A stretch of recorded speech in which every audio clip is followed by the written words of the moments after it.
How you been, man? I've been good. Looks like you're here back in San Diego again. Yeah. Excellent. So, should we start with our homeworks? Oh, you want some more? Yeah. Yeah, okay. So, you were supposed to bring me the evidences in book format, I think you said, right? Of the number of slaves that you claimed and names and documentations for the Prophet Sallallahu Alaihi Wasallam. I do not remember that. You want me to give the names? You forgot? I think it's No. provisions Wait. of the afterlife. You forgot your homework? I do not remember that. Oh, you want me to look up the names? I know several of them. You made a claim. How many did you claim were the Prophet had how many slaves? Provisions of the afterlife. I think names 27 of his slaves. So you said that he had 27 slaves, not through war, right? This was your claim, and you were. Was he at war with Africa during this time? There were people that were taken through war by different tribes of Africa before Islam that were given. Yes, that is true, but you were supposed to bring that evidence. That was your homework. I do not remember that. What did I say? I said I was going to show up. Yes, with that evidence. We have it on tape. We have it on video. I mean, not tape anymore, on VHS or anything. Really? You don't remember your homework, huh? No. Oh, man, you weren't a good student, were you? No. All right. The homework you had assigned me, which I did remember and I brought, is that... So you actually showed up with something? With my homework, as every time. That's interesting. Wait. Every time you've come out here, I have brought you books to bring you evidences. I brought you Ibn Kathir. I showed the Yeah, but you keep twisting it. Let me finish, right? Everything. When I brought you the actual evidence to show that Ibn Abbas's quote was not in the book that you claimed, you then blamed it on a website. But because that was a lie. It was not. That was a total lie. Really? How is that? That was a complete lie. How is that? Okay, so did I not bring you the book and ask you to show it to me? You brought me Ibn Kathir. Okay. What does that have to do with anything? That's Ibn Kathir that you were mentioning. No, but listen. So, quick recap. The verse says Allah created every living thing out of water, right? And you said this means that the fundamental component, you can correct me if I'm misrepresenting something here, you said that the fundamental component of living things is water. Okay. So I pointed out a bunch of verses which say that man's created of clay, man's created of dust, and this can't mean that the fundamental component is... And I explained to you that when we look at the word ma, according to the hadith of the Prophet ﷺ, it has different meanings. Yeah, that's fine. Some of them, no, hold on, not that's fine and try to skip over it, bro. Take it easy, right? When Allah subhanahu wa ta'ala says, وَجَعَلْنَا كُلُّ شَيْءٍ مِنَ الْمَاءِ كُلُّ شَيْءٍ حَيٍّ مِنَ الْمَاءِ, that we made everything living out of water, this is explained that this is the component of what Allah subhanahu wa ta'ala made insan and all living things through, right? But when Rasulullah sallallahu alaihi wasallam said that when the ma is released, then you have to make ghusl. Here the reference is to sperm, to semen, right? Because of the hadith of the Prophet ﷺ that explains the ayat that man, when it came from ma, meaning sperm, right? And I brought you these evidence to show you, because a word is used in context. And that's why we have things like Ibn Kathir. And I brought you Ibn Kathir to show you the references for that, right? I quoted Ibn Abbas. Okay. All right. I quoted Ibn Abbas, who gave an interpretation that when it talks about the water, it's talking about the fluids of the male and female, right? Which water are we talking about? In created everything from water. Okay.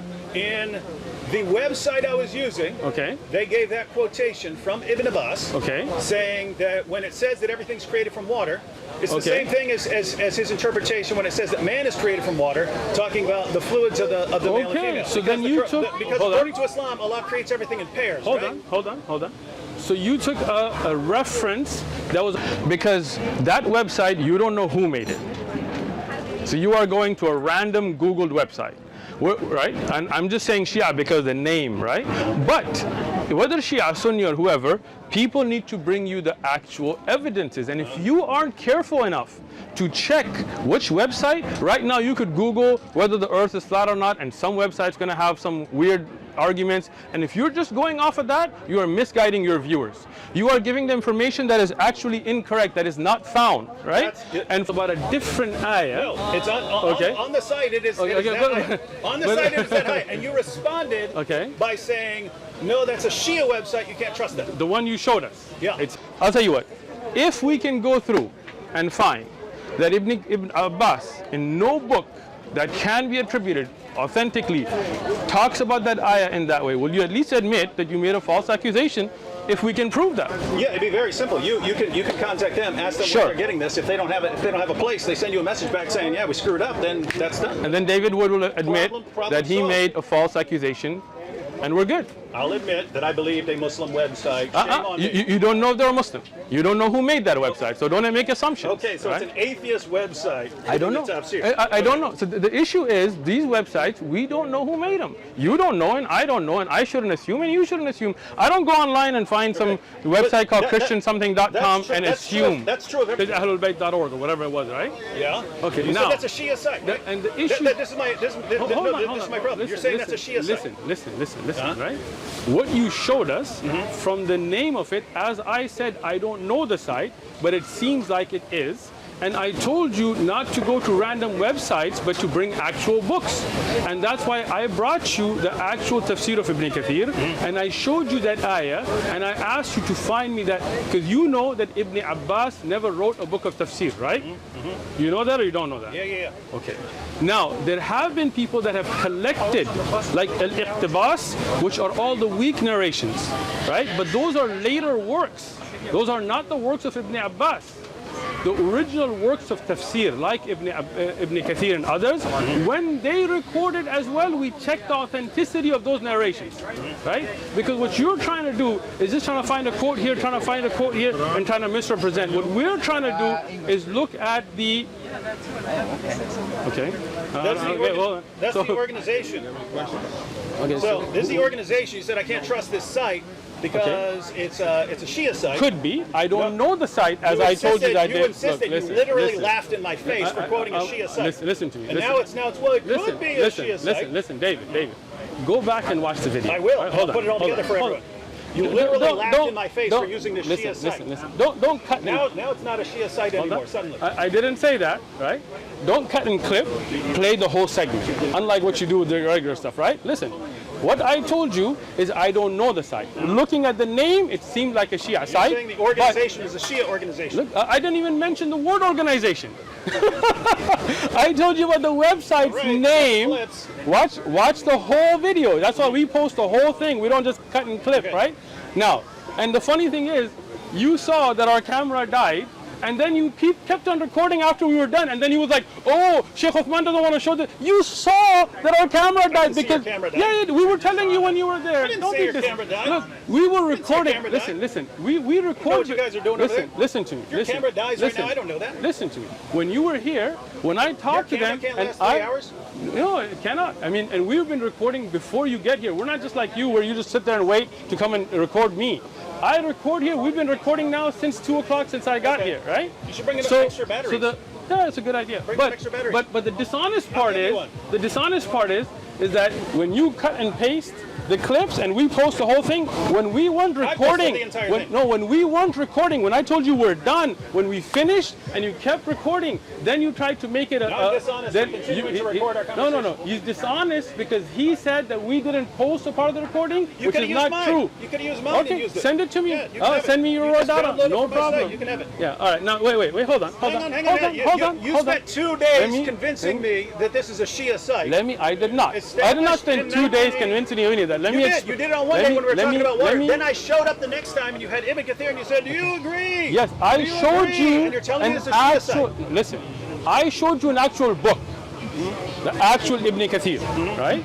Now what I told you, and your followers can go watch the whole segment if they like, is I don't know the site, but it seems like a Shia site by the name of it, right? Usually when you find Ahlul Bayt this or that, or the Shia sites, right? So you didn't say it's a Shia site. I told I won't you. Find you going, he said he's using a Shia site. Listen, what I told you, and I'm saying it again, go check it again, is that don't go to random sites. I don't know the site. I told you it seems like you're going to a Shia site. No doubt. Well, now you can know the site. Now you can know the site. So, let's know. Established in 1980, the Royal Al-Bayt Institute for Islamic Thought. Royal Ahlul Bayt. It's not Ahl. Al Bayt. Yeah, okay. Islamic Thought is an independent, international Islamic non-governmental organization headquartered in Manjwar, blah, blah, blah, blah. Since 2000, HRH Prince Ghazi bin Mohammed chief advisor to HM King Abdullah. So King Abdullah, is he Shia? I don't know. You don't know King Abdullah is Shia? Let me see. Okay, and that advisor, is he Shia? Can I see which King Abdullah, which country? Can I check it? I mean, it's King you're trying to Abdullah. like skip through it, I right? believe it's King Abdullah II of Jordan. I don't know him to be Shia. That is true. But do you know who Prince Ghazi ibn Muhammad is? I'm asking you. I don't know. You're saying he's Shia. I didn't say he was Shia. They give the scholars here. Okay. So you heard of these guys? Professor Dr. Sheikh Ahmed Mohammed Al Tayyib of Egypt? Don't know. Not a Shia? Is he Shia? I don't know him. Okay. Sheikh Dr. Ali Gamal of Egypt? Not a Shia, but definitely not a Shia, but I don't follow him because of the weak narration that he depends on. Okay. Go ahead. Sheikh Omar bin Mohammed bin Hafiz from Yemen? Don't know. Don't know him? So could be a Shia? Could not be Shia, yeah. Dr. Shia Muhammad Taqi Usmani of Pakistan? Sheikh Taqi Usmani, I know him, yes. Shia? Not a Shia. Not a Shia. Even though I don't follow him either, by the way. Amirul Mu'minin Sheikh Al Sultan Muhammadu Saud Abu Bakr III of Nigeria. Don't know him. He's the spiritual leader of Nigeria. Interesting. So, Shia? You think he's Shia? You think they're I don't Shia? think so. Okay, not Shia. Now you should know this guy, Professor Dr. Sheikh Yusuf Al-Qaradawi. I know Qaradawi, don't follow him either because the weak Shia? narrations. Not Shia. It's a lot of Sunnis on the. It's a lot of Sunnis for this organization. So, alaikum assalam wa barakatuh. Hayyakum Allah. Mother? Oh, mashallah, barakallah laka. Hayyakum Allah, sharaf lana, hayyakum Allah. Wa alaikum assalam wa barakatuh. Hayyakum Allah. Khair for the work you do. Akramak Allah, may Allah accept it from May us. Allah bless you and your people. Jazakallah khair. Allah accept it from Awesome us. content, mashallah. May Allah accept Nobody it. got nothing on you, you know what I mean? Alhamdulillah, They keep alhamdulillah. coming, you know, but nobody got nothing As on long you. as we got brothers like you supporting, we're all good, man. Alhamdulillah. Jazakallah khair. Hayyakum Allah, habibi. Go ahead. So wait. The point Hold on. is these are very respected scholars. Did who they are running write this those project. books? Right, what books? The books that you were showing. No, they're the organization, and they have a couple of projects. Okay. That's one of their main projects. Is that site which compiles the Tafsir. Okay, but let me explain something to you. You throw all these guys under the bus. They're Shias. No, I did not. You're lying. Dave, come on. You know I got the video, Allah right? knows. I did not say those guys are Shia. I did not mention those guys. Those guys are advisors on a panel. You're just showing me pictures, right? A Shia panel. It's not a Shia panel, apparently, although I don't know that to be true either, right? I don't know the website. I don't know the organization. We saw ahlulbayt.org, which I told you is indicative of it being a Shia site, but that's not even the point. The point is the reference to authentic narration. Ibn Abbas did not write a book of tafsir. Later compilizations like Al-Iqtibas have been criticized because they're weak ahadith and they're referenced incorrectly. Classic tafasir like At-Tabari and Ibn Kathir and so on that I actually brought you the book, you couldn't even find the narration in. So can you show me an authentic...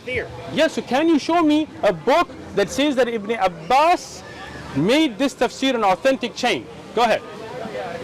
Go ahead. They're the ones that compile it. No, they didn't. No. This is so foolish. They did not compile the work. They are you are looking at some organization that has a panel of advisors. No, right, they didn't do that. I'm saying they're the ones compiling these. Okay, they're not writing Jalalain and so on. They're compiling it for their site. And those scholars are on a panel. Most of them I don't even follow or know because many of them follow weak ahadith. But the issue there being that they did not say Ibn Abbas made this reference. When you make a claim, you have to bring proof. I'm asking you to bring me a book. They didn't say it. It's in. They've got Tafsir. What's wrong with you, Dave? Let me explain this. Let's say you're on the board of a church. You click on the. Let me explain that's the commentary. Dave, you here? Yeah. Paying attention? Got you. Let's say you are on a panel of a church. They bring you as an advisor, Islamophobe advisor for a church, okay? That church publishes a bunch of works that you may never even have read. Just because you're on that board does not mean that you read, accredited, or approved other things that they have, projects that they have done, okay? The point is very simple. If you claim Ibn Abbas made this tafsir of this ayah, bring me a book that I can look at the chain of narrators that authentically attributes it to Ibn Abbas. Because what I found with the chain of narrators that Ibn Abbas made this tafsir of a different ayah. Whether the book made a mistake or not is a different issue. You don't even know who compiled that book. You don't. You're just sitting here nodding. Because the one that tells me to go to scholars every time I go to scholar for something. Which scholar did you go to? Those guys. You went to them? That's their site. You went to them? No, listen, this is childish. They're putting it this as is the childish. Of Ibn Abbas. They are not. You keep doing they it. are. You keep throwing They your scholars are. under the bus. I did not. They are a committee of advisors for an organization. You did not go to them and ask them about this narration. This is not going to a scholar and learning. You are just here to try to make content. It is not Islam. Let me explain this. When David Wood came here, when David Wood, because no, listen. Which other? Forget me. Forget me. Which Islamic scholar did you go to, other than me? I went to their site. Look. Let me explain. If they're saying, hey, this is the commentary of Ibn Abbas on this verse, I read the commentary, you tell me they're Shia, the deception. then I come back and you say, no, I'm not saying they're Shia. You guys see the dishonesty. Let me explain this. I'm going to make it clear. Instead of coming and saying, did Ibn Abbas make this tafsir? And when I showed you that in the books of tafsir, I brought Ibn Kathir out to you, right? You brought Ibn Kathir to supposedly show me that Ibn Abbas didn't say something. That Ibn Abbas's tafsir for that ayah is not there. And instead of accepting and understanding, you just went in a loop to try to show things off, right? Instead of go to another scholar. Don't come to me. Go to somebody else and say, hey, did Ibn Abbas scholars under the bus? I did not throw anybody under the bus. Here's another one. You know Maududi? I know Maududi. You know Maududi? Yeah. So last time, just as an example, wasn't something I was planning on talking about, but just to get an example in response to you constantly saying, well, you have to go to a scholar. Yeah. I want to say, but scholars can give different opinions and so on. Of course they can. I said, so for instance, on the issue of apostasy, okay, the four schools. Are you jumping now? No. I'm giving you an example of what I'm talking about. Jump. I gave you an example. Okay. I gave you an example of you. Of an issue where if I go to a scholar, they're going to give me different answers, right? Wait, you went to Maududi? No. You pulled him out of the grave? I didn't know where I was getting it. No. I didn't know where I was getting it. I brought it up as an example because I thought everyone agrees. Dave, you speak English, right? Let me just make this clear first, because you're going to go in a loop without. When I say go to a scholar, I mean physically. Go. Read and learn about you can, no problem. But when you read what a scholar said, it's useless. You see how you interrupted me? This is what you're telling me. I want them to understand what you're saying. Did you guys see the interruption? This is a witness. Can I get a witness? Can I finish what I'm saying? Go ahead. When I finish what I'm saying, you can explain what I'm saying. Okay. No, don't try to rush me, bro. This ain't your time. All right. Now, when I say go to a scholar, I don't mean you Google. I don't mean look up stuff that you don't understand, you don't have the capacity to understand, you don't know the context to understand, that you're just looking up to make points. Rather, if you really want to be sincere, understand, as I did with the Bible, when I went to Bible studies and I went to Christian preachers and I sat in their lessons and I asked them questions, and then after that, when I found things that they could not show references for, that's a different issue. What you did is not to understand. You went Googled, found whatever you could for your Islam. Let me finish, bro. Now, when I say go to a scholar, I'm not saying me necessarily. I'm a student of knowledge. I'm not a scholar. I'm just a beginner. Go to an actual scholar and say, did Ibn Abbas authentically establish the tafsir of this ayah in this way? And a scholar will then explain to you that this book, for example, was not written by Ibn Abbas. It was compiled later and has weak narrations, and this reference was to a different ayah and it was put in the incorrect place by a later person. But you didn't want to know the truth. You just want to make your point. You just want to make your videos. When I say go to a scholar, I don't mean that you go look up Maududi's tafsir. That's not going to a scholar, because Maududi has said many things in his tafsir that the ulama of Islam have criticized, like his discussion about Musa alayhi salam and how he dealt with his political aligning of Yusuf alayhi salam with Mussolini and so on. This is not the way you learn. Can't go to books, can't go to tafsir, again. You realize how difficult it is to learn anything about Islam. It is not. Sitting in my room, how do I learn about Islam? Let me explain it. No, can't learn there. Let me there. explain it. Hadith, can't learn there. Tafsir, can't learn there. Have to go to you, because you're the only sheikh I can walk up to. Again, this is like the third time I'm saying this here. That not just me. Yeah. But I've said it 3 times. I know. Where am I supposed to walk around? Sure. Let me ask. I can't learn by books. I got you, bro. I got you. Okay. Listen. There is, for example, in America, go to Sheikh Karim Abu Zayd. right? He's a scholar, he knows. Don't come to me, go to him. Walk up to him anytime I need to learn something about No, Islam, right? no. Let me explain it even simpler for you. Let me take it even to a simpler level, okay? You want to learn about Tawheed, oneness of Allah. No problem, we got books, learn it. It's easy, right? You want to learn how to pray, I'll get you a book, no problem. Easy, right? But if you're going to talk about how to establish and take out the rulings on Islamic Khilafah, you're not talking about something that as a basic Muslim you need for your daily life. You are trying to get into some scholarly work. And for that, you need to go to the scholars of Islam and study with them, as we have been doing since the time of the Prophet ﷺ till our time. I went myself, I made hijrah, I left the US, I went, I sat with scholars, I studied Arabic, I studied Quran, I studied Tafsir, I studied Hadith, I studied the books of fiqh, right? And then now I teach those. Students come to me, and if they can't come to me, we have live links that they can watch the videos where we take them step by step, teaching them which ayah came where, what is the authentic narrations, and you could have done the same. You could have watched the same videos and learned, but you didn't. How can I learn from videos? Because I have to talk to an actual person, right? But you I are. can't learn by reading. Listen. You see now that I gave you a solution, Who in the you're just world trying to says go. you can't learn by reading? What math professor would say you can't learn math by reading? Okay, what philosophy professor would say you can't learn Plato by reading the works let me of ask Plato? Dave now. There's one thing in the world you can't learn about through reading. Let's show his hypocrisy right now, right? Let's say you want to be a doctor, and you take all the medical books home and you read them all up. Can you go and perform surgery? Can you, Dave? You would need practice. So you practice no where? Medical professor in the world would say you can't learn everything you want to learn about embryology and everything They would else tell you, by studying. if you want to be a doctor, if you want to be a doctor, surgery where lives are at stake, yes, then you need some hands-on experience. And how do you get that? Can you do it at home? Can you, Dave? This is what I can't hear you, Dave. Notice. I can't hear you. Notice. Can you go home? You can't learn Islam by reading. Listen. He's caught. He's caught. Look at him. Look at him. Do you think this is surgery? This is more critical than surgery. This is your hereafter. When you're talking about running an Islamic Khilafah, how to do jizya, how to do jizya, it is. You keep telling us it's the least clear thing in the universe. What you don't understand is what is clear is no doubt. The Quran tells you, "Qul huwallahu ahad." It is there. Let me finish. Do you know why you need I practice? let you speak. No, you've been speaking for like 10 minutes. No, I let you speak. Let me finish. Go ahead. Do you know why you need practice for surgery? Okay. Because it's not that easy. Okay. Any doctor would running say a khilafah, running a khilafah, jizya. So you're telling me an average Muslim becomes Muslim in America, he needs to know how jizya is implemented? He needs to be able to figure it out if he wants. Yes. Yeah. So now, let me explain. All the books and not figure it out. Listen to me. Let me give you an example that I was trying to get earlier so I can take this off my phone. I'm going to let you speak. Okay.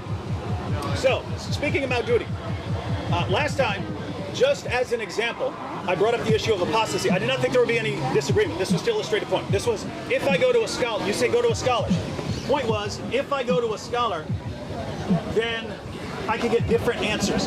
And so the issue I brought up was apostasy. And I didn't remember where I read it. Okay. I didn't remember it was from Maududi. This is from a video I made like 10 years ago. You've been at this for 10 years? Yeah. Still. I'm on the same side with Maududi, and you're throwing him under the bus. So I pointed out. You on the side of Maududi for everything he said? I pointed out. No, of course not. Only when it helps your agenda. So something like apostasy, where the four schools agree that a male apostate is killed. I said that they have disagreements on whether a waiting period is required to give them time for repentance. There's a difference on whether women also have to be executed in the same manner as men. So I pointed that out. Under a khilafah. You laughed in my face. Under a khilafah, I was totally wrong. No. I'm just talking about according to the schools. Are you done speaking? No. Okay. I'm going to respectfully let you finish. Because you laughed in my face, said I'm making all this up. Where am I getting this? I'm ignorant. I asked you. I got this from you're lying about me. So let me just clarify this. I asked you about the books of the different madhahib because you were saying about the differences. I said, can you name me one book in each madhab, and you could not name a single book. Because I went to a scholar. Right. You did not go. Once again, going and Googling Maududi's English translation is not going to a scholar. That's not his commentary. He has a book. Let me explain. He has a book hold on. Just one second. Look, what's your name, brother? Abdurrahman. Brother, if you show me a rash, right? Now pay attention, right? You show me a rash, and I tell you, bro, you got to go to a doctor. Would you take that to mean you're going to Google what a doctor said? I would never Google that. Yeah, because only, where did you find this? This is his book. This is his You book. have the can get it on book, Amazon. or you got it from the You internet? can get it on Amazon. Did you study his book?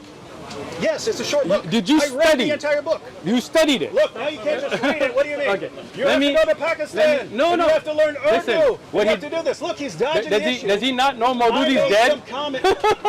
I made Listen, some comments. don't go to Pakistan. Maududi's dead. Go to Urdu. No. Who wants to say something like that? Who wants read Arabic? Arabic's the language of the Quran. Inna anzalnahu Qur'anan Arabiyya. I said some things that came directly from Maududi. He said it was all wrong. Listen.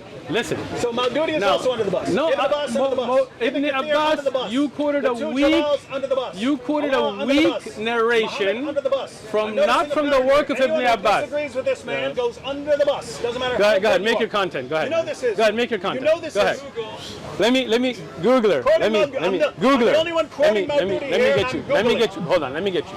When you talk about the four madahib, Okay. right? Do you know the four schools of thought? Yeah. The four madahib that you are quoting their differences. So there are differences. Of course, there's different issue of ikhtilaf. apostasy. Listen, on the issue of any fiqh issue that you bring into, the madahib are going to have opinion. In some issues, they're going to have ijma'. Yep. You know what that is? It's consensus. Excellent. Then they're going to have ikhtilaf. You know what that is? What's that? The disagreement? Disagreement. Then they're going to ittifaq. You know what that is? No. I didn't think so. When you have a majority opinion amongst the four madhahib, but there may be others that disagree. But when you study a madhab, you start with the matan. You understand what that is? Just get your point. No, that is the point. That you don't understand any of what you're saying, No. right? Now, That's a let good me point. explain If I went this. to these guys and I said, what am I supposed to do with this apostate? Sure. I get different answers. Who So did going to a scholar does you not did help. not go to a scholar. No, I just read You what just they pick wrote up because I can read. Listen, you are reading a book of tafsir or a book of fiqh on jizya. Is it a book of fiqh on how to implement jizya and irtad? This is one of your scholars. Maududi is not my scholar. I mean Islamic Maududi, I don't follow Maududi. I don't agree with Maududi. So I'm supposed to go to a scholar. I go to a scholar and he says, yeah, they actually have differences of opinion on what to do with Sure, but the apostates. issue gets Some to say be... you don't have to give away your grade, you can just kill him. Some say if he's done it in secret versus he's done it in public, that's a different story. Some say that you execute a woman the same way as you would execute a man. Sure. Others say, Who says what? And what are their It's right evidence? here. Who says what and what are the Maududi evidence? quotes them. Maududi gives the quotations. Yeah, go ahead, read from him. So according to the school of Malik, as written in his book Muwatta, from Zayd ibn Aslam, blah blah. Malik From who? Zayd ibn Aslam. Zayd Malik ibn has Aslam. reported that the apostle of God declared, whoever changes his religion should be executed. Malik said about this tradition, as far as we can understand, this command of the Prophet means that the person who leaves Islam to follow another way, but conceals his kufr and continues to manifest Islamic belief, as is the pattern of the Zindiqs and others like them, should be executed. What's a Zindiq? Maududi says atheist, but I know that there are other explanations of that. Which are they? I don't know, there's not you a lot, don't know, there's not a lot of right? actual atheists down there, so I assume it's someone denying the one God or something like that. No, that's not what a Zindiq is. Okay, that's see, completely irrelevant to what we're talking about. It actually Every is. time he'll go down a rabbit trail. It's not. It's completely irrelevant Let to me the point. explain why it's Throw out the relevant. point. Why it's relevant is because what you're reading, you don't even understand what he's talking about. The difference between a Zindiq He says and a Murtad. atheist. He says atheist. Do you know what a Zindiq and a Murtad, the difference is? You don't. See, this is the problem. When I say Atheist go to a versus apostate. scholar, when you ask a scholar, the scholar makes sure that you understand what you're reading. When you just if I go and pick up Grey's Anatomy, the difference between me and a doctor who can perform surgeries, the doctor goes to a university, sits with people who test his knowledge, make him understand. You can take every medical book in the world home or Google it and read it, and nobody will consider you a doctor. Why? Because your comprehension was not tested. You can go home and practice all you want. You can go home and find a dead body and cut it up. But you go to a hospital, even with that practice, imagine David Wood goes to a hospital and says, you know what, I'm going to start taking kidneys out because I read all these books online and I've practiced at home. Nobody would allow it. Why? Because you have to be checked. Here, the difference between a Murtad and a Zindiq is critical. You don't even know what that means. Go ahead. Muwatta Imam Malik, is that a book of fiqh? and others Is like that a them. book of fiqh? I'm giving you what your scholar said. No, no, Your you scholar don't. says It's not that- my scholar. I don't follow Maududi. Yeah, but he's, No, no, he's no, quoting- no, all no, he's no, doing- no. Listen, all he's doing is quoting the four schools here. Listen. Is Muwatta Imam Malik a book of Maliki fiqh? No, he's giving the difference. My goodness, he's explaining the difference in thought of the four schools. Do you know what it and means others to like go him to somebody? Should be executed after his guilt has been established. He should not be asked to repent because the repentance of such persons cannot be trusted. Right? So there are certain people you don't ask to repent, you just kill them. He says, but the person who has left Islam and publicly chooses to follow another way should be requested to repent. If he repents, good. Otherwise, he should be executed. So he's saying there are certain people you can trust and certain people you can't trust. If he's someone you can trust and he repents, then let him repent. The question Other now. people, you just Hold on. That's one school. Okay, hold on. So let's take that from just what you read. From what you just read. Yeah. Don't go anywhere else, right? If this brother, may Allah protect him, becomes a Muslim and becomes a murtad, from what you just read, and he openly becomes a murtad, should I kill him?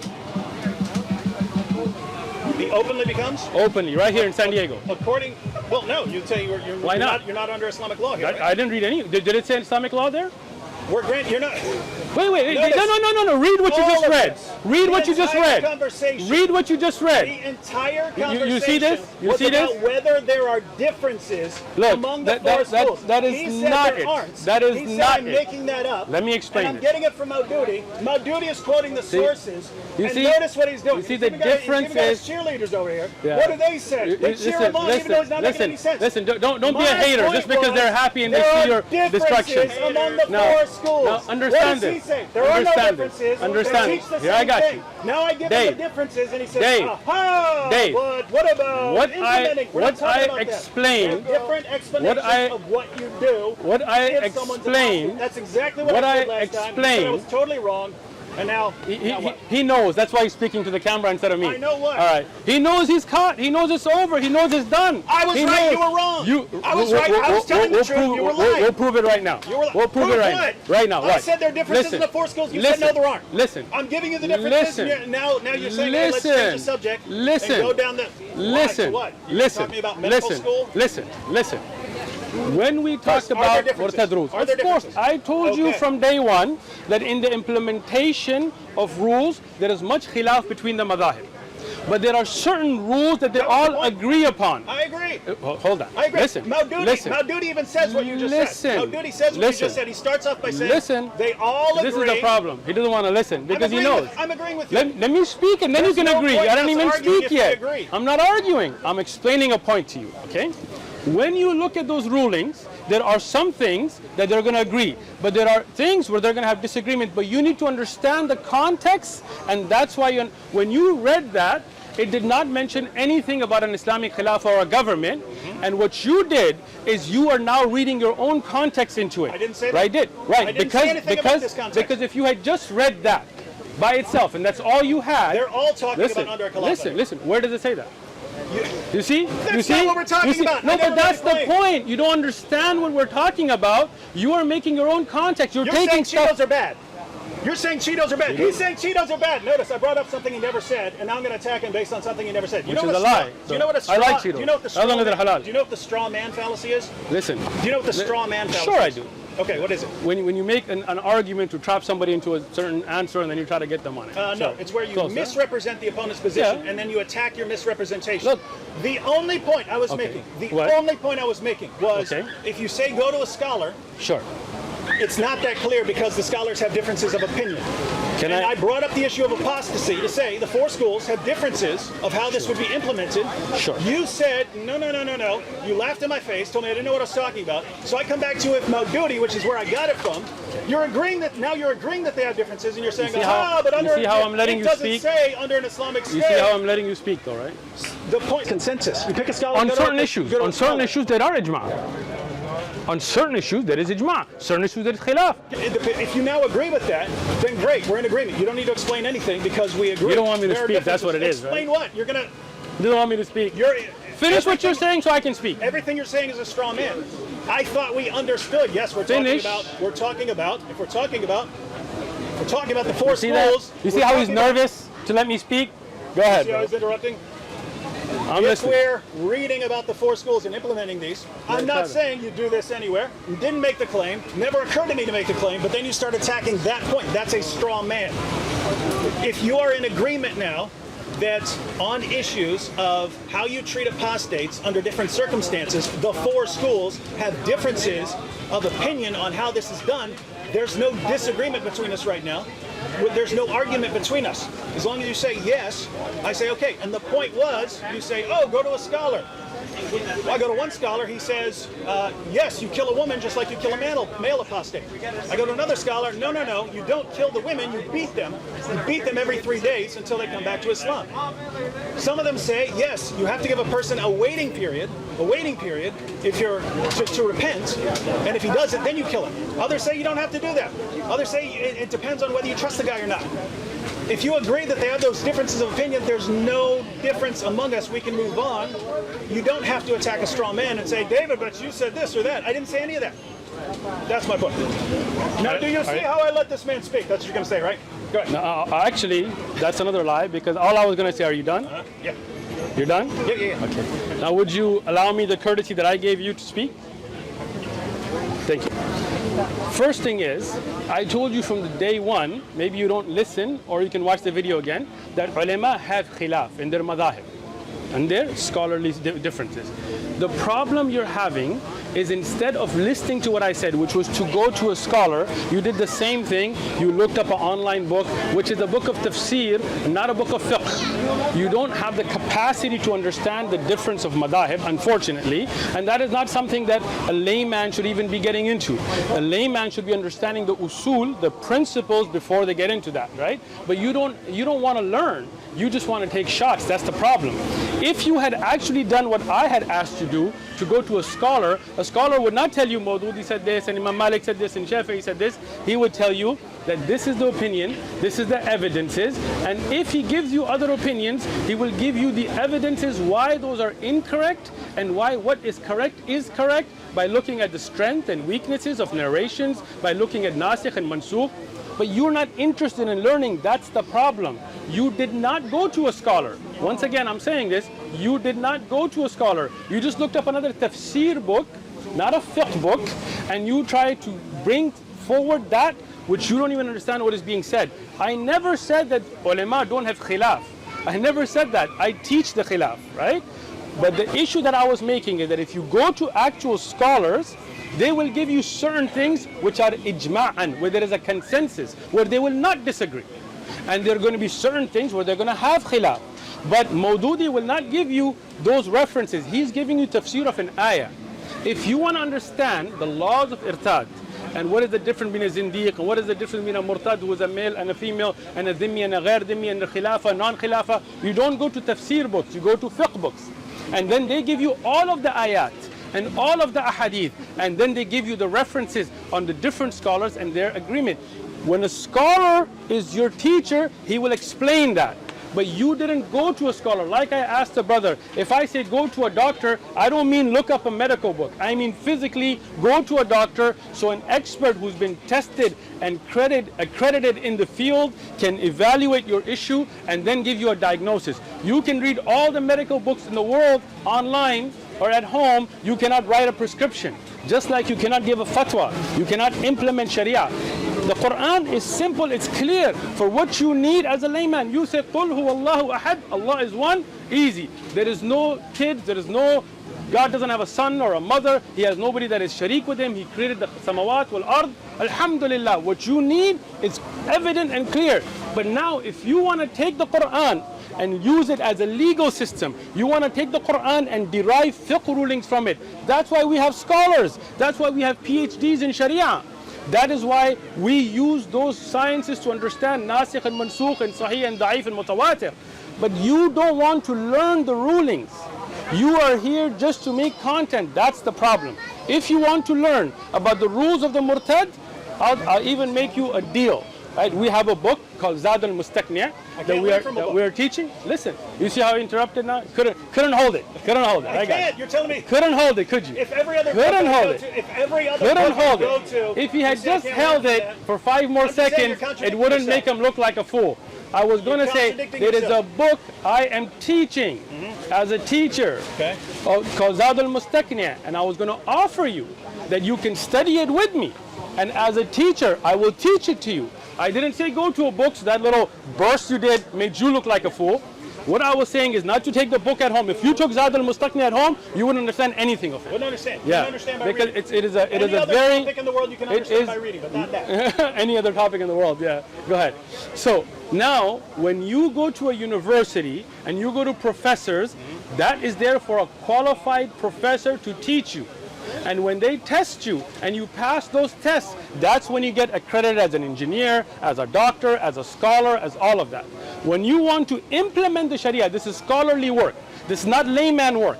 Then yes, you need to go to accredited scholars that need to test your abilities and give you the ijazat or asanid or masters or PhDs for you to then implement those rulings. As a layman Muslim, if you want to learn how to pray and things, no problem, I got you. It's simple stuff, right? But if you want to then get into the khilaf of madahib, you need to at least understand what the madahib are. You don't even know that Muwatta Imam Malik is a hadith book.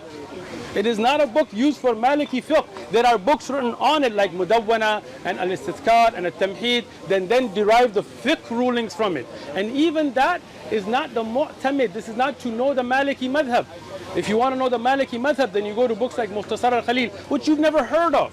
That's the problem. You're just picking stuff here and there. Maududi has many mistakes in his tafsir that the ulama of Islam have pointed out.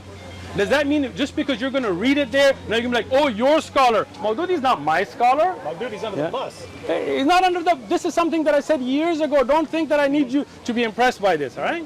But the problem is that you are not trying to find the truth. You're trying to find little clips and bits. My problem is your method of finding the truth. Okay. I have to come. No. Don't come to me. This is like the 6th time I'm saying. Don't come to me. The point is, go to Sheikh Karim. You're missing the point here. Go to somebody else.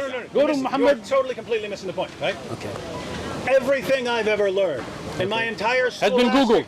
My entire scholastic. No, that's what you. That's what you do. I Google. Yeah. I'm the one that brought you books. I got a library that I showed you. I've got the library too. How many books do you have? When I'm sitting here. How many books do you have? A ton. How many? About an entire house full, basically. You have a house full of books? Yeah. Nice. I want to see a picture, man. That's cool. Anyway, listen to the point. How many fiqh books do you have? Just out of curiosity, since you mentioned that. What fiqh books do you have? None. He has a ton, house full of books, not a single fiqh book. What is it for? It's not about how many books, it's how many books you've read. Yeah. How many books have you read? Listen. So, here's what we're gathering here, right? You say, go to a scholar. Physically. Yeah, go to a scholar. How do I know I can trust that scholar? Excellent. How do I know he's not? And you would say, because he's giving the evidence, right? You want the answer, or you see the straw man? No. Straw man, right? No, you see the straw man? No, but this is straw manning. This is exactly the definition. You're saying you would say. No. Now he's putting my position, and now he's going to refute it without letting me speak. Go ahead. Straw man me. Go ahead. That's the point. He says, go to a scholar. Go to a scholar, learn from a scholar. If scholars have differences of opinion, and I go to a scholar and he gives me an opinion, one, how do I know he's not lying and misrepresenting things, right? In other words, if he says, no, that's a Shia site, how do I know that I should trust him versus not trust him? If he says, no, there are no differences on the implementation of these apostasy laws, if he says that, how do I know I should trust him versus, no, I don't know I can trust. The only way I know of to judge whether someone is telling the truth is to go look up what he's saying, look up the sources, look up the verses, look up the hadiths, look up the commentaries. The problem is that's not how you learn Islam according to you. So I have to trust some scholar. I just have to come up to some scholar. You see the second straw manning he just did? I just have to come up to some scholar, mindlessly trust him, because I can't learn from the books. The books are just going to lead me astray. Because I'm going to go to the books and I'll go to like third Maududi, straw man. I'll go to Maududi, and he'll say, yes, there are all these differences of opinion and so on. Wait a minute, that's not what Sheikh Uthman told me. He told me I'm an idiot for saying that sort of thing. So what am I supposed to do here? I'm supposed to believe Sheikh Uthman, not Maududi. So these two scholars, but you can't believe Maududi because he's actually writing it in a book, and so you can't trust him. You can look up the quotations. You can't trust those because who knows? You looked up the And so I quotations? just have to, You looked up what no, Imam I'm saying Malik? if I would, it would be completely irrelevant to you because I have to actually walk up to a person, which you said over and over again. So if you say, "Oh, that's a straw man to say that I said you have to go up to a scholar," I didn't say that, right? But what you said, instead of letting me answer on how to know which scholar, you put words in my mouth and then refuted it. Exactly the definition where you said just look at the evidences, right? So let me explain how that works. You didn't tell me that? I did, but you didn't understand it. Let me explain it to you, right? I do understand see, again, it. now you're not going to let me speak, because now right? you're going to talk about now he's not going to let me speak. For 10 minutes You see on something I that? didn't You see say. how nervous he is from just letting me Again, speak? I'm against just letting me wasting speak. time where there's You're no wasting time, not me. I'm trying to explain something to you. If this is a waste of time, why'd you fly out from New York? Not this. Why'd you fly out from New York? Not this. Yeah, so Not you this. just want to speak and not listen. This is the problem. No, I listen over and over again. But No, you asked a question. Let me explain it. All of this was just, ahead. are there differences of opinion among the scholars that you could go to? You That- finally that- agreed. that- There's no more disagreement. There's no reason to discuss this. Again, you're trying to jump off the topic because you don't want to let me speak, right? I feel you. I understand that you're cornered. I understand you're cornering losing. here. I You got agree with I the got point, you. and now okay. you're gonna go on Now, down this let point me, that I'm not trying to let make. me- No, the question you asked and then answered on my behalf, let me answer it, okay? When you go to a scholar, first thing, yes, you look at somebody who's accredited, who has qualifications, right? Somebody who knows that subject, right? For example, where did Maududi graduate from? Which Islamic university? What? Don't know. You don't know. You don't know which Islamic university Maududi graduated So from. now it's Hold on, it's doing hold research. on. Oh, yeah, Allah. You go to a doctor, he doesn't have an MBBS, NDS, nothing. You're going to let him do surgery on you? You're not. You're going to make sure, you're going to check Yelp rate. No. See, now you're letting me You're speak. missing the point. Let me speak. If this guy went to Let me Al-Azhar speak. and this guy went to some other school, how Where do You're proving my point. Let me explain it. Maududi never graduated from any Islamic university. Because he's under the bus. This is Graduated facts. from under the bus. Fact. University. But he didn't know, now he feels foolish. Maududi dropped out of a madrasa. Muhammad never graduated from university, so I shouldn't listen to him. Sallallahu alayhi wasallam. He is the messenger of Allah the Quran was revealed to. What university Right? did Abu Bakr graduate from? From the University of Rasulullah sallallahu alaihi wasallam. That's not a real university. It's not accredited. You don't get it. Let me explain this, right? As, for example, if you look at Pluto or whatever, they never took courses in philosophy because they came up with theories. Pluto was Mickey Mouse's dog. Plato, you have Homer, you have all of those. I got you. Not the point. The point here being those are the ones that came up with it. The Quran was revealed to the Prophet ﷺ. He taught it to Abu Bakr and Umar Uthman. They are. The university system, the madrasa system, the ijazat system was developed later to be able to understand their statements. We don't ask which university they went to. Now, when you look at a madrasa system or an ijazah system, if you had known, which you didn't, Maududi dropped out of madrasa. And that is why many scholars, and many scholars across the board, including my teachers, have criticized him for his lack of understanding and his political leanings, right?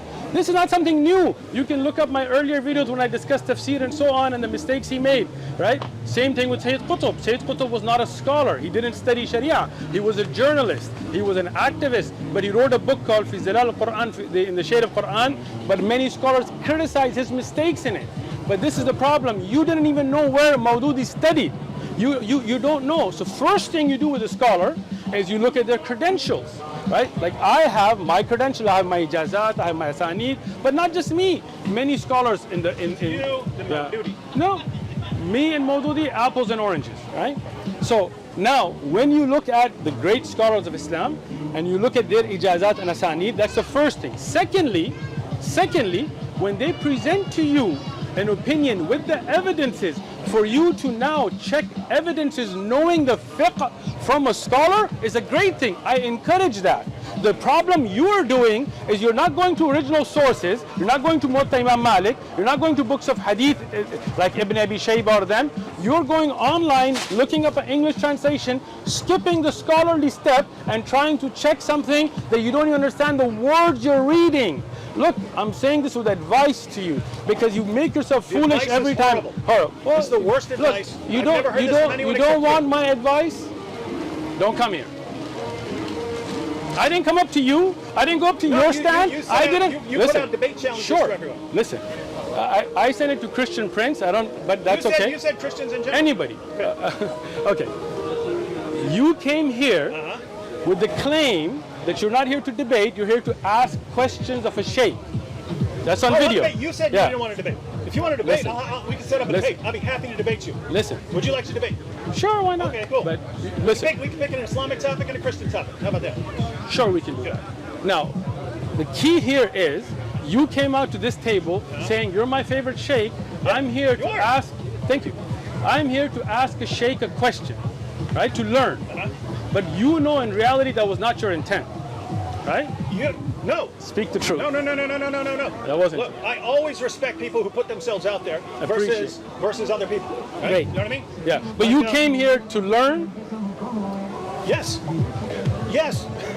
Yes. So, but look, when I then clearly prove to you, I mindlessly agree with everything you say. So when if I you think, no. If you think Look. that learning means you can say anything, no matter how completely ridiculous it is, and then I'm just going to mindlessly accept it, that's not what I mean by learning. Not at all. Not what I mean by If learning. you don't trust what I'm saying as a scholar, then you should not be learning from me.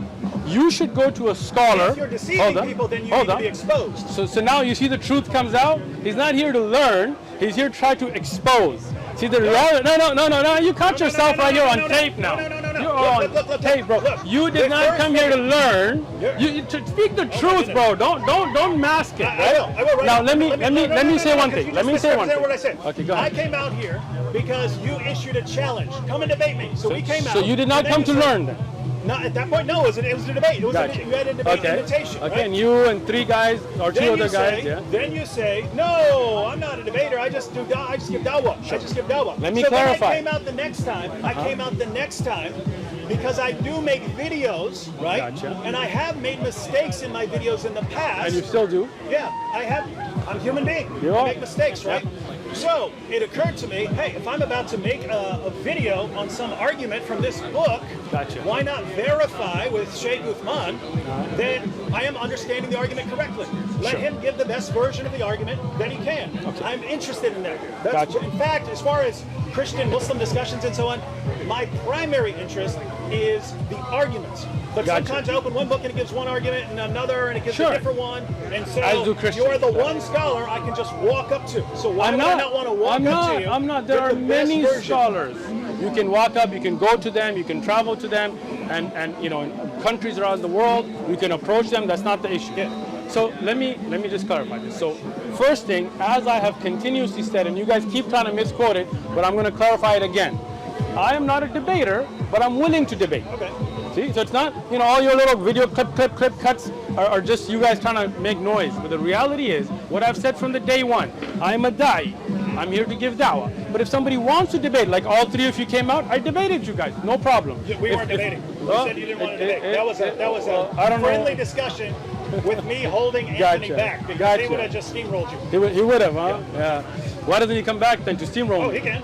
Let him come back. He would prefer, if you're challenging people to debate, which you did in the video, then he would like a debate. And that would be like, hey, 10-minute opening statements and then back and forth and so on. Look, this is a street debate. This is where you come out and we handle this, right? So now you came out, they came out, people after you came out, others came out, videos are out there. That's not an issue. But when you came back, you said, I'm here because you're my favorite sheikh to learn. When I explained to you, for example, the weakness of the narration from Ibn Kathir, from the Pact of Umar, right? Instead of accepting that, you keep going around. Because you lied about him too. I did? Yes. Okay, how? He said, right before he quotes that passage, Ibn Kathir says, this is why Umar issued these requirements upon the Christians. Okay. And so he says he did it. He didn't say, and then he quotes the passage, and you said, "Oh yes, Ibn Kathir just quotes these things, and who knows whether he's taking them seriously." He states it as fact. Let me explain. He states it as fact. See, this is why you're not here to learn, and you're here to debate. Let me explain it. Let me explain it. Okay. If I brought Ibn Kathir the next week, but you didn't show up, so I mean I can't just be carrying all my books with me all the time. But if you let me ahead of time, let me know that you're coming, I'll bring you Ibn Kathir. When you study Ibn Kathir, when he knows something is authentic, he will say thabata, it is proven from, or fi sahih, in the authentic narrations. When he knows, talking about the narration. Let me finish. Right before the narration, he stated it as fact. Let me finish. Okay. Ibn Kathir there says, and this has been narrated by the scholars of hadith before he quotes the Pact of Umar. Okay. Now, let me give you some clear, if you're a truth seeker, you will get it now, okay? Get Tafseer ibn Kathir. Are you paying attention now? I have. Dar ibn Jawzi. Dar ibn Jawzi. This is the print house. You know, there is a scholar of hadith, Abu Ishaq al-Huwaini, who did the takhrij on it. You know what takhrij is? No. Okay. When they check the ahadith, right? I brought the book here. I'm not talking about the hadith. Hold on. Okay. When you quoted Umar's pact, I told you without even looking it up that it's weak, right? I'm not talking about now, when I showed you, you didn't bring up the pact of Umar? If you actually go back and listen, I said this is disputed when I first mentioned it. Voices loud. You know it's a weak hadith, right? Miskeen. Ibn Kathir under the bus again. Under the bus again. Hold on. Regarded as reliable. Hold on. Regarded as reliable. Also, you knew it was weak, but you still quoted the whole thing. I'm still not talking about it. Okay, I'm talking about before he quotes that. Ibn Kathir states it as a fact that Umar did this. And then he quotes a passage. So before he quotes the passage, he just states as fact. Where is that reference? Where did he quote on Umar doing it? There he's not quoting it. He states it as a fact. Exactly. He does not say it's a fact. He says about Umar's deal, and then he says ruya. It has been narrated. If you had checked, and now he's been caught that he knew that was a weak narration. I said it while we were here. And that's why he hold on. Regarded as reliable. Hold on. And then he read the whole thing. I'm saying that's not what Ibn Kathir Why did you said. read the whole pact then when you knew that was disputed? You're still not getting it. Yeah, I'm not, because you're changing. You're definitely not getting it. Let me explain this. You were saying that all Ibn Kathir is saying, all he's saying is, this has been reported. The jizya is humiliating if you refuse to pay. That's clearly and indisputably not what he's saying. Okay. Because after he says that you're humiliated and so on, which by the way is just his commentary on and feel themselves subdued in the Quran, right? Which the Quran doesn't say. And feel themselves subdued after they rebel against you. Remember the whole ayah when we clarified that already? No, you can't. That's anyway, listen. No. Because this is the problem. This is the problem, right? So you've got Ibn Kathir, and he's explaining jizya. He's explaining jizya, right? And he says it's the unbelievers who are paying jizya are going to be miserable and disgraced and humiliated and so on, right? Let me just. He gives that. Bring the ayah. 929? I can quote it for you. No, bring it here.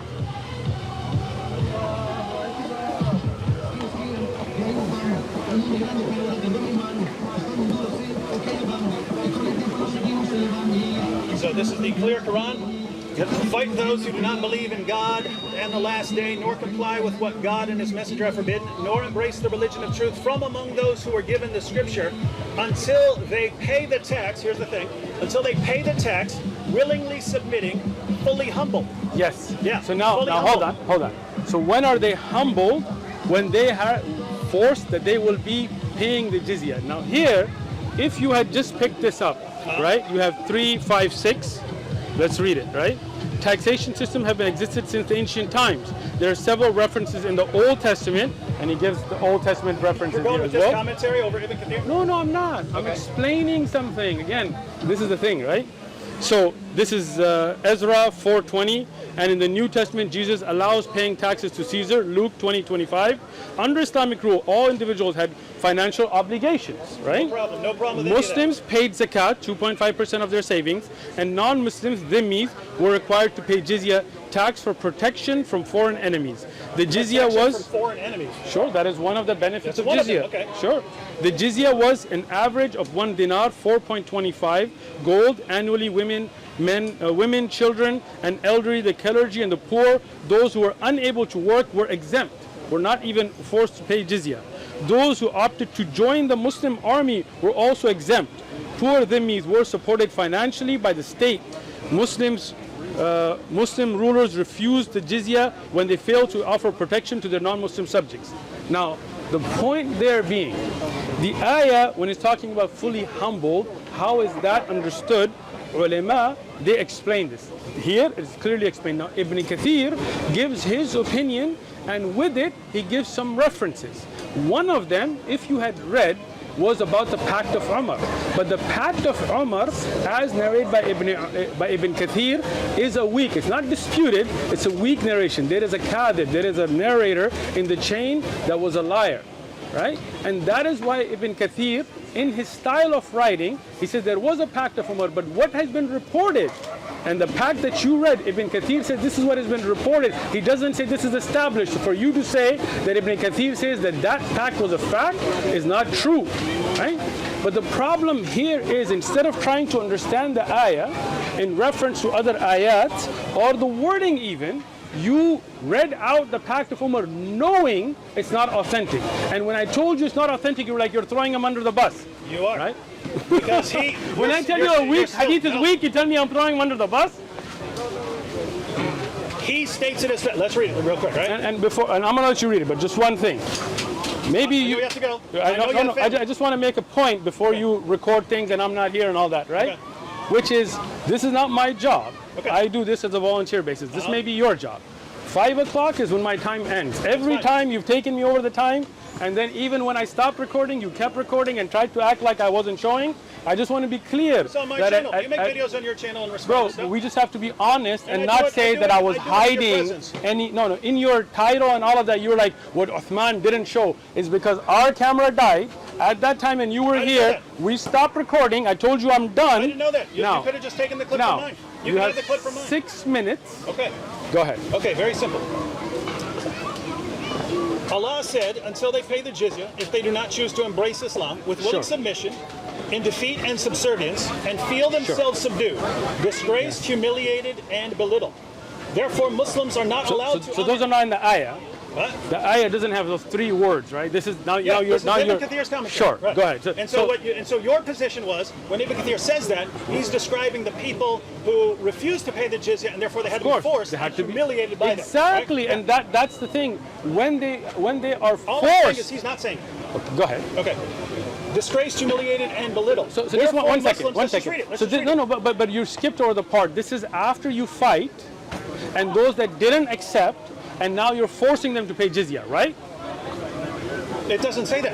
Read the ayah. Fight them. You fight them. This is not again. Who do you fight? So let me explain. Who does it say to fight? I will explain it if you let me speak. Can I speak? Fight those who do not believe in Allah. Can I speak? He doesn't want me to speak. You see that? He doesn't want me to speak. You said I had 6 minutes. You want to let me read what he said because you know it exposes you. I just want the ayah to be read correctly. This is it. Okay. So. I will, but when the thing is that when you have Ahlul Dhimma living in your land, are you fighting them? So this is why he didn't want me to speak, right? No. Thank you. So the ayah is for those that you fight. Yeah, you're fighting them for their unbelief. No, pay attention. This is where your lie just got caught, right? When you have, for example, you have Ahlul Dhimma, they live in your land, they were born as Ahlul Dhimma, they are residents, they live, you don't fight them. There is no humiliation there. There, they pay the jizya in lieu of what you pay as zakat as a Muslim. This ayah, the reason he was trying to skip the beginning is for those that you fight. And when you fight them, fight and those now, who do not believe. Right? Again, once again, if you do not believe, but you're living in Muslim land, are you being fought? No, you're already a dhimmi. But now, exactly. But it's the dhimmis so now, humiliated. Now, this is the dhimmis you fought. That's why the ayah begins with that. You want to skip the beginning of the ayah because you don't want to give context to your listeners. Read the beginning of the ayah. Go ahead. The beginning of the ayah. Yeah. Fight those who do not believe in now, Allah. These rulings are going to be for who those who believe in Allah. So this is going to be the Ahlul Dhimma. Notice the requirement. Fighting people who do not believe in Allah until they pay the jizya with willing submission and feel themselves subdued. So once again, now. Can we read what No. Let me you don't want to read what he said. I will let you read it. Don't worry. But the context that you're taking away, that I want your viewers to be clear about, is if you are Ahlul Dhimma and you're not fighting, you're living in the land of the Muslims, this ayah's reference is not about you. The ahkam of Ahlul Dhimma are many, right? But this ayah is for those that fight. When you fight them and subdue them after a war, yes, they will be humbled with the jizya. Go ahead. Allah said until they pay the jizya, if they do not choose to embrace Islam. So you pay the jizya if you don't embrace Islam. With willing those you submission, fought. in defeat and subservience, and feel themselves subdued, disgraced, humiliated, and belittled. Which is not in the ayah, but go ahead. Therefore, Muslims are not allowed to honor the people of Dhimma. So that's those are your dhimmis. Not allowed to honor the people of Dhimma or elevate them above Muslims. For they, who? The people of Dhimma, are miserable, disgraced, and humiliated. Muslim recorded from Abu Huraira that the Prophet said, do not initiate the salam, blah, blah, blah. We've gone through that before. No, wait, don't skip over it. Don't skip over it. You see that? You want to skip, right? So now... Do you want to go through? We've talked about that before. I'm not disputing your explanation. I'm not disputing your explanation. Yeah. No, I don't agree, but... No, you just said I don't dispute it, and you said I don't agree. I don't agree. No, I don't agree with it. Let's keep going, bro. Keep going. Ibn Umar gave the greeting of peace to someone, found out it was a Christian, and then said, "Give me my greeting back." So that was not. Did you know the hadith actually about the Jews and all of that? You didn't get any of that. This is when they tried to change the wording. Notice what he says. Better. Go ahead. This is why. So this is Ibn Kathir's commentary. This is why the leader of the faithful, Umar bin al-Khattab, may Allah be pleased with him, demanded his well-known conditions be met by the Christians. These conditions that ensured their continued humiliation, degradation, and disgrace. Right? Sure. That's before he quotes the hadith. The scholars of hadith narrated from Abu Hurairah. Then he gives it, right? Now, before he gives hold it. On, hold on. This is a statement of fact. Sure, you read it, right? This is why. Notice, everyone, is Ibn Kathir here saying that this is a false story, that Umar never did this, or is he taking this as fact? He did not say that. This is why the leader of the faithful, Umar bin al-Khattab, may Allah be pleased with him, demanded his well-known conditions be met by the Christians, these conditions that ensured their continued humiliation, degradation, and disgrace. Then he gives a hadith, right? And he says, weak hadith. Wait, what does he say? Is stating this as fact. Even if you want to say, hey, Ibn Kathir didn't know what he was talking about, get under the bus, Ibn Kathir. Did not say that. Did not. Straw man again. Even if you want to say he's quoting hadith, he states it as fact that Umar did this. He states it as fact. So if you're saying his position is actually, no, this only applies if Christians refuse to pay the jizya. The story he gives, even if you want to throw it out, is about Christians who were willingly paying jizya, and he states it as fact that Umar did this. So my only point here, I'm not even saying that this is correct. Are you done? I'm saying, no, just if you were right. I'm letting you finish. If you were right, which you're not, but if you were right about jizya, and you were to say, Ibn Kathir didn't know what he was talking about, he's wrong. I never said that. No, I'm saying if you're straw man again. No, I'm saying if you were saying that. Because which I'm not. I don't believe Ibn Kathir is right about everything. I agree with you. Anytime you have human beings involved in something, they're going to make mistakes. So if you wanted to say he's wrong, he had the wrong opinion, I would be fine with that. The problem is you're saying that Ibn Kathir is saying what you're saying, and there's no way he's saying that. It's impossible for him to be saying what you're saying. Can I speak now? Yeah. And then I told you time is up, but I'm going to respond. And then I'll just take 1 minute at the end, because there's a problem here. All right. Now, the first thing is that the beginning of the ayah sends the context that these are Ahlul Dhimma that fought, right? You keep trying to skip over that because you don't want to give the context for your viewers, right? Ibn Kathir's tafsir is going to be in context to the ayah. Right? That's why he's talking about that particular ayah. I keep telling you this, but you don't want to listen because you don't want to learn. If you want to know the rulings of Ahlul Dhimma or Jizya, then study a fiqh book that will bring all the different ayat, all the different hadith, and all the different circumstances. When Umar ibn Khattab, pay attention now, when Umar ibn Khattab went to Sham and he fought the Byzantines, was this people of Dhimma that were just there, or were this people that were fought by the Muslim armies with Khalid ibn Walid, the Battle of Mu'tah, what happened in Urdu? You can go and check till today.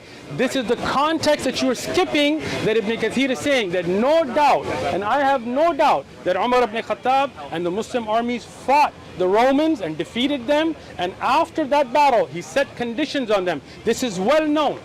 But what were those conditions? We have many different narrations that mention different conditions. When we teach fiqh books, we bring those narrations, we look at the authenticity of them, and then we say these ones have been authentically reported, these ones are in weak hadith, and this would clarify your issues if you really wanted to know the truth. What Ibn Kathir says, Umar ibn Khattab, Amir al-Mu'mineen, radiyallahu anhu, no doubt he won, he set condition on dhimmis that he fought, and they were humiliated but defeated, and he set those conditions. But then he says, and it has been reported, if you knew anything about Ibn Kathir or Tafseer or Hadith, you would have known that when it's an authentic narration that he takes as a fact, he would have said thabata or sahha, authentic. When he says it has been reported, that means he's pointing out to a weakness. So the wordings of those conditions is a weak hadith. I brought Ibn Kathir to show you. If you want, I'll bring it again. Look at the takhrij, look at the checking. All Ibn Kathir is saying is that the fact is that Umar radiyan did establish jizya on Ahlul Dhimma. And from the context and history, go look it up. Those were Dhimma that fought. If you are a Dhimmi who is not fighting in the Muslim lands, you have rights, you can even practice your own religion, you can use your own divorce laws and marital laws, you pay your jizya as the Muslims pay your zakat. But if you are going to fight the Muslims and there is a war and you are defeated, then no doubt that jizya will be a humiliation for the defeated. If we look at the conditions that were put on the Germans after their defeat in World War II, they were humiliating. They were meant to be humiliation, or before, after World War I. And that's the thing. When you have a victory, no doubt, either those that become Muslim or join the Muslim army, no problem. No jizya on them. No humiliation on them. You want to come? If the Muslim state is going to be fought and they're going to be victorious, then no doubt those that lose will be humiliated. There is no doubt to that. Umar ibn Khattab's battles against the Romans, I have taught it. You can look at the series, you can get the references, look at Tabari and Sa'd and all of that. Those were wars. But Ahlul Dhimma that are born or raised or willingly come to the Muslim lands, this is not about them being fought. They will also have jizya. But their jizya is in lieu, as we read from here, and as the ulama of fiqh have explained, in lieu of the zakat that is paid by the Muslim. And you already said you had no problem with that. Thank you for your time. If you want to come back, you didn't do your homework. You had an assignment to bring. Come back with Muhammad's slaves. You had that homework to bring me action. See, now he doesn't remember it. I'm glad you have it on tape. I say this with everyone as my witness. If we said it, I forgot. Yeah, well, long then you're a weak narrator in hadith to begin with. We can't even accept hadith from you. You can show me that. I will. I'll get you the video clip. No problem. Two things. I'll keep this short. And I have my homework to present, which you didn't even ask because you don't want to know. You just want to make content. You asked me as homework to look up. You don't want my homework? No, I'm saying if you want, I'm done. I was just going to present my homework. Let's wrap this up. Let's go ahead and wrap this up. If you want to talk later, I'll talk later, man. Okay, look, I'm just gonna. I'll hang out. I know you got nothing to do, but I got things to do. Okay. So let me just wrap up this. Let me just say the homework, and then you can wrap up, and then I'll wrap up. We're done. Your homework you asked me for was to find a Christian scholar that used biblical verses to justify violence. Straw man. He didn't. Straw man. All right, if we have it on tape. You can find all kinds of... If we find it on tape, if we have it on video, then you know who the liar is today. And then you can go. And I said, if you find a Christian who's quoting a command of Jesus or the New Testament, and he says this is calling for us to go around killing and slaughtering people, he's either crazy or he's got an agenda. That's what I said. Didn't say you couldn't find one. Right. Of course you can find one. So now, of course, Reverend Michael Bure, Reverend Paul Hill, that have written entire books on this, he's throwing them under the bus now. He's saying they're crazy. Anybody that doesn't agree with him on Christian law is now crazy. Go ahead. I do have to go. Yeah. Go ahead. When I try to wrap up, then we got to continue. Wrap up. So, I did my homework. We could have a debate. We could have a debate on that if you want to actually debate. But look at what we have over and over again. If you want to learn about Islam, Quran's just going to lead you astray. Nope, never said that. Straw man again. And well, it does. Every time I quote them, you say I'm getting it wrong. So it's not good enough. You have to actually go to a scholar. Now, here's the thing. Here's the problem I pointed out with that, right? if I go to a scholar, how do I know he's trustworthy? He says, oh, well, look at his credentials and so on. How do I know I can trust those credentials? How do I know this university is better than that? I have to have something I can compare it with. I have to be able to have sources and say, this person quotes things accurately, this person is being deceptive. So if I go up to a scholar and I say, look, here's what this website, this Tafsir website says when they give me the quotation, they're Shias. And then I go look it up, and they're not Shias. Or if I say, here's a quotation from Abu Dawud. Ah, you moron, that's not an Abu Dawud. And I know it's an Abu Dawud because I read it 50 times. Right? Or if I bring up some differences of opinion among the scholars of Islam on apostasy laws, and he says, no, there are no differences. And then I'm getting this from another scholar, right? If over and over and over again, how do I know who to believe here, right? Especially if someone's constantly throwing scholars under the bus and saying things that are completely false. So how do I know I trust this guy versus someone else? And it looks like you would say, well, go trust someone else then. Point is, what if I go to that person and I start asking him questions and it doesn't seem like it lines up with what's in the sources? Sure. It seems to me, if you take a Christian or whatever, Christian... Unless he disagrees, then he's crazy. Because Christian, Buddhist, Muslim, whatever, if the person is saying something, it seems you go back to the text. Of course. To make sure it lines back up. to the text. Back Not to that the you go text. to the text without going to the scholar. See? You see now? You see that? Look, you go to the You scholar, didn't go to a scholar. You went online and Googled. He starts throwing Let me other scholars. finish what you're saying. Finish. You know that. Finish. You know Maududi Finish. writes a book. Maududi says one thing, you say something else, Maududi goes under Finish. the bus. Ibn Kathir says one thing, you say something else, Ibn Kathir goes under the bus. You didn't understand Ibn Kathir. I tried to explain it right now. Oh, I understand Ibn Kathir. You do not. You either understand him. You don't even know or his you're lying name, about bro. it. You've Look, never studied Ibn you either Kathir. don't I understand- have. You either don't understand him or you're lying about it. Those are the only two possibilities. What's his actual name? I didn't. You don't know Ibn Kathir. No one cares. What's his style of I writing? can read words off What's the his? page. You I are can reading read a words off the Googled page. Notice. website in English, not understanding the That's the style Darul of Salam writing. edition. That's the Darul Salam No, edition. when you Go say to Darul Salam. ru'ya, let me explain this now, okay? He's Are gonna you break it done down again. He's speaking? gonna break it down Are you again. done speaking? He's going to tell me when Ibn Kathir Finish quotes this finish passage something. later, he states it as fact.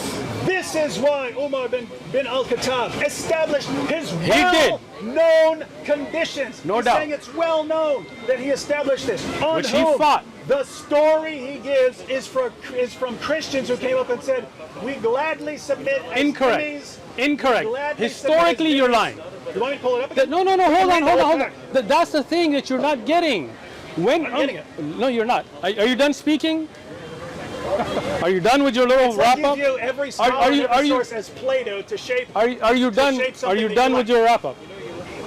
I don't know if you're No, if you're going to say finish. something wrong. Finish your wrap up. So this is the problem. Okay, got your. This is the problem. Finish your wrap Read up. the You're going Quran. in a circle. You read the Quran, you read the Hadith, you go up to a scholar, you go up to a da'i, and he says a ton of stuff that does not line up with the passage at all. Just doesn't line up, right?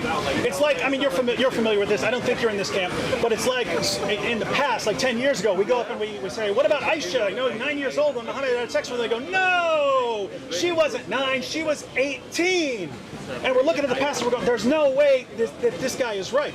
But these are like da'is and apologists and scholars and so on, and they're saying, no, she was 18, right? We're sitting here going, okay, the text says one thing, he says something else. Who do I believe here? I'm going with the text. I'm going with the text, right? So if this keeps happening, every time I go up to a scholar, he starts saying, no, those are Shias. No, you can't trust that guy. No, you can't trust this guy. No, that's not in Sunan Abu Dawud. And I keep looking it up, and wait a minute, this guy's saying things are wrong, that are wrong. Either he doesn't know what he's talking about as much as he thinks, or he's being deceptive. Either way, I can't trust everything this guy says. I have to go back to the text. But as soon as I go back to the text, you say, no, my good man, you have to go to a scholar. Are you done? It's this Are infinite regress. you done It's this speaking? infinite regress problem. Are you done speaking? With your wrap up? I don't know. No. What do you mean you don't know? If you're done with your wrap up, then I'm going to speak. I don't want to Speak your interrupt wrap up you. without saying anything false, I will not interrupt. And without Well, saying anything. all your falseness, then I can't stop that. But this is what I'm going to say. Okay, I'm ending. So you can keep recording or talking if you want after this, but don't try to act like I stopped recording or something like this, right? I have explained this to you repeatedly, but I'm going to wrap this up again. that you didn't go to a scholar to begin with. You went to online resources, made assumptions that fit your agenda, and then came and then tried to debate around it. You didn't go to the Muwatta Imam Malik, you didn't go to the books of Maliki fiqh, you didn't look at the khilaf. You tried to find anything that would find a reference that you could try to use, not understanding even the style of writing. I'm not saying take a scholar's opinion blindly. Always looks at, when we give our adilla, our proofs, we give evidences, right?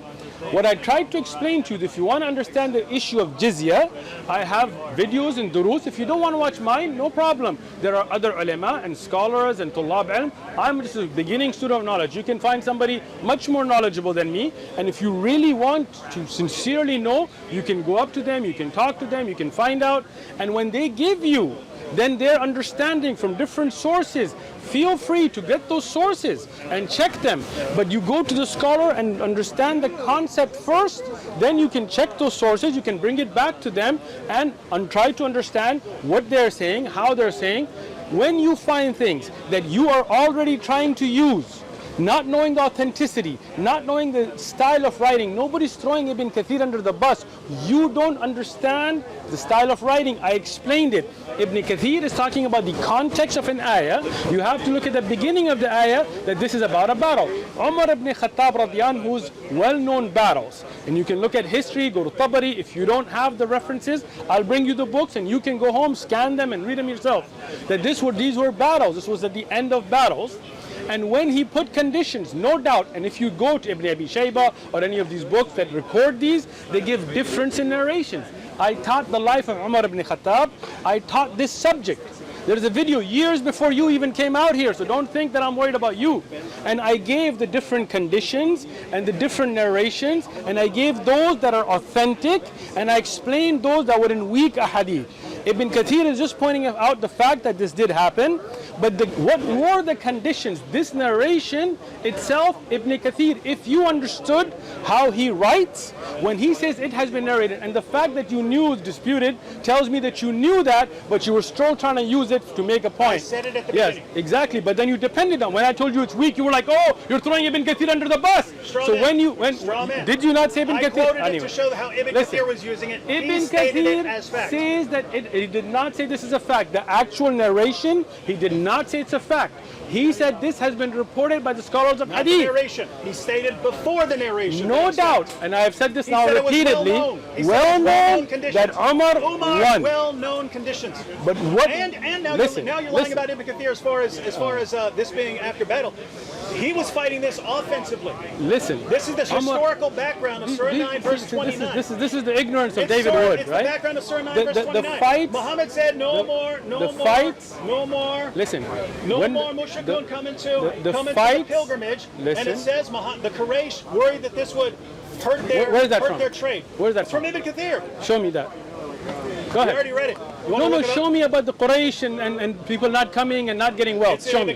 Where in Ibn Kathir? It's not in Ibn Kathir. Find it. I'm the biggest liar in the world. Biggest liar in the world. Got it. I'll show you exactly what it says. Listen. Ibn Kathir says. Listen. Ibn Kathir says. Battles. The background. The battles. Surah 9 verse 28. Surah 9 verse 29. And there's even it's in Ibn Kathir's Battles of the Prophet. It's PDF. You can get it online. Let me explain something. Or you can buy it. Listen, you're talking about PDFs. I've taught that history. When you have the battles with the Romans, know it, and that's worse. the battles, it's worse if you're knowing battles with the Romans, how did they start? According to Ibn Kathir, the Quraysh were worried that saying that the pagans can no longer take the pilgrimage to Mecca is going to hurt their profits from trade, and so they're worried. So you don't know about Tabuk? This is what led to Tabuk according to Ibn Kathir. And so Ibn Kathir says that after that, that you shouldn't worry about losing money here because Allah can enrich you if He wills. Next verse, how's He going to do that?